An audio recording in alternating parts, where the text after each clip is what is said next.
రంగారెడ్డి జిల్లా తుర్కయంజాల్ మాసాబ్ చెరువు జిలావర్ ఖాన్ చెరువులను హైడ్రా కమిషనర్ రంగనాథ్ పరిశీలించారు. చెరువుల ఆక్రమణలపై హైడ్రా కమిషనర్ స్పెషల్ ఫోకస్ పెట్టారు. నిబంధనలకు విరుద్ధంగా నిర్మిస్తున్న నిర్మాణాలను పరిశీలించారు. సాంకేతిక పరిజ్ఞానాన్ని ఉపయోగించుకొని చెరువుల యొక్క FTL బఫర్ జోన్లను పరిశీలిస్తారని హైడ్రా కమిషనర్ రంగనాథ్ తెలిపారు. 2-3 నెలల్లో ఆక్రమణలు నిజమని తేలితే చర్యలు తీసుకుంటామని అన్నారు.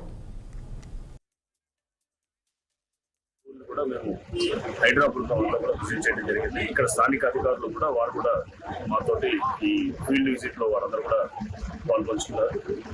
ప్రధానంగా ఇక్కడ ఈ మాసబ్ చెరువు అట్లానే దీనికి లింక్ అప్ ఉన్నటువంటి ఏదైతే నాలాలు వీటికి సంబంధించి కొన్ని కంప్లైంట్స్ ఏదైతే పబ్లిక్ నుంచి మాకు వచ్చాయో వాటిన్నింటినీ వెరిఫై చేయడానికి ఇక్కడ రావడం జరిగింది.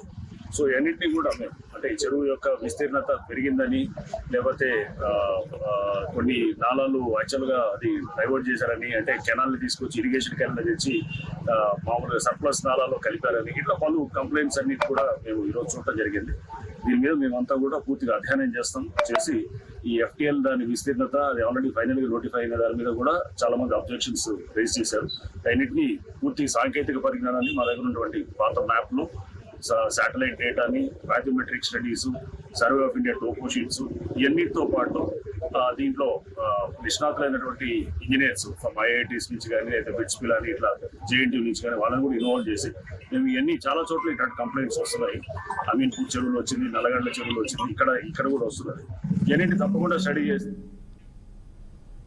NTR జిల్లా నందిగామలో 200 కేజీల గంజాయి